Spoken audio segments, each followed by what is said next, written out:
Hello everyone, আসসালামু আলাইকুম। Welcome to জান্নাস mini kitchen. আজকের পর্বে আমি আপনাদের সাথে মাত্র 10 মিনিটে তৈরি করে নেওয়া যায় এমন একটি মজাদার নাস্তার রেসিপি শেয়ার করব। চলুন তাহলে রেসিপি শুরু করা যাক। নাস্তাটা তৈরি করার জন্য প্রথমেই আমি একটা মিক্সিং বলে 4টা মিডিয়াম সাইজের আলু খুব ভালো করে সিদ্ধ করে ম্যাশ করে নিয়েছি।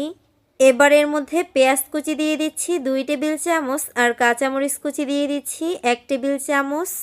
ধনিয়া পাতা কুচি দিয়ে দিচ্ছি 1 টেবিল চামচ, আর পেঁয়াজ বেরেস্তা দিয়ে দিচ্ছি 1 টেবিল চামচ। এখন হাফ চা চামচ দিয়ে দিচ্ছি চিলি ফ্লেক্স, আর হাফ চা চামচ দিয়ে দিচ্ছি চাট মশলা। তার সাথে আরও হাফ চা চামচ দিয়ে দিচ্ছি গরম মশলা, আর হাফ চা চামচ দিয়ে দিচ্ছি ভাজা জিরার গুঁড়ো। এখন সবশেষে হাফ চা চামচ বিট লবণ দিয়ে সব কিছুকে খুব ভালো করে হাত দিয়ে মাখিয়ে নিচ্ছি। দেখুন খুব ভালো করে কিন্তু মাখিয়ে নেওয়া হয়ে গেছে। এবার আমি এটাকে একটা সাইডে রেখে দিচ্ছি।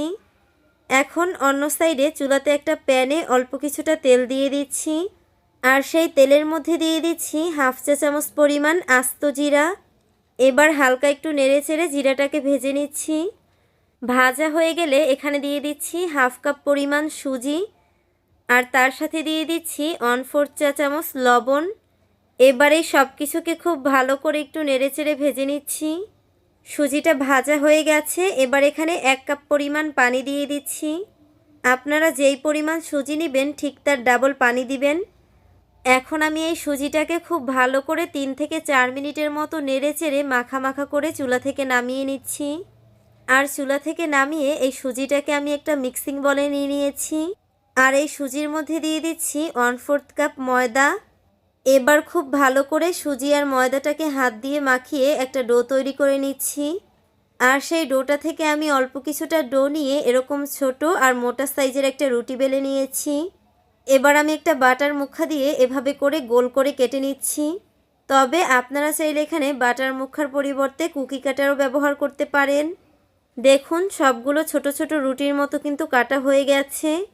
এবার যে আলুর পুরটাকে আমি একটা সাইডে রেখে দিয়েছিলাম, সেই আলুর পুরের মধ্যে আমি 1/3 কাপ ব্রেড ক্রাম্বস দিয়ে দিচ্ছি। এখন খুব ভালো করে এই আলুর পুরের সাথে ব্রেড ক্রাম্বসটাকে মাখিয়ে নিচ্ছি। আর মাখিয়ে নেওয়া হয়ে গেলে এরকমভাবে ছোট করে বল তৈরি করে এভাবে করে হাত দিয়ে প্রেস করে করে গোল করে নিচ্ছি।